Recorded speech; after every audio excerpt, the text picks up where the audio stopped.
The legal definition of cities varies around the world, but is significant because legally defined cities have certain sort of political powers such as the ability to raise taxes, provide services, and have their own elected officials. After the invention of agriculture about 12,000 years ago, populations grew and people migrated outward from the early agricultural hearts, carrying their knowledge of farming with them. Settlements became more sedentary, no governmental authority existed beyond the village. Cities in ancient times were mostly associated with the formation of the state. The period between 7000 before Christ and 5000 before Christ is called the formative era for both the development of the states and urbanization in Southwest Asia. Urbanization also developed in Central America, the Maya Aztec area, and the Indian area of South America. These early cities were theocratic, where the rulers had divine authority and were, in essence, god kings. Urban growth required an urban elite, a group of decision makers and organizers who controlled the resources and sometimes the lives of others. Priests and officials resided in substantial buildings separate from ordinary citizens.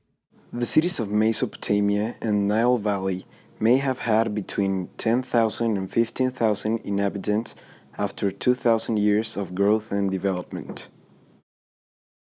Every city had an acropolis on which the most impressive structures were built. Greek cities had public spaces called agoras that were like markets. While European cities were growing and changing, urban places were arising and developing elsewhere in Eurasia. Urbanization extended through Eurasia from England in the west to Japan in the east, including cities like London, Paris, Venice, Constantinople, Kabul, Huampur, Xi'an, and many more. Many of the cities were located along the silk and spice trade routes. With the invention of more efficient weapons, cities faced threats bigger than before. Since walls and moats could no longer protect them, extensive fortifications were constructed. Eventually, one of the cities within a state would become preeminent. These were defined as primate cities. When the Industrial Revolution emerged, a new global distribution of cities was already in place. Cities had to adapt to populations and factories, the expansion of transportation systems, and the construction of tenements for the growing forced labor. During the late 19th and early 20th century, the American manufacturing city grew rapidly. Cities in the developing world are experiencing growth at unprecedented rates. Globalization is a set of processes that are increasing interactions, deepening relationships, and heightening interdependence without regard to country borders. This process has effects on the environment, on culture, on political systems, on economic development and prosperity, and on human physical well being in societies around the world.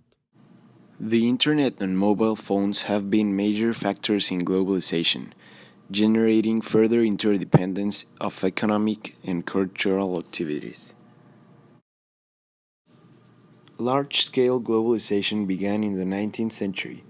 In the late 19th and 20th century, the connectivity of the world's economies and cultures grew very quickly. In the year 2000, the IMF identified four basic aspects of globalization: trade and transactions, capital and investment movements, migration and movement of people, and the dissemination of knowledge.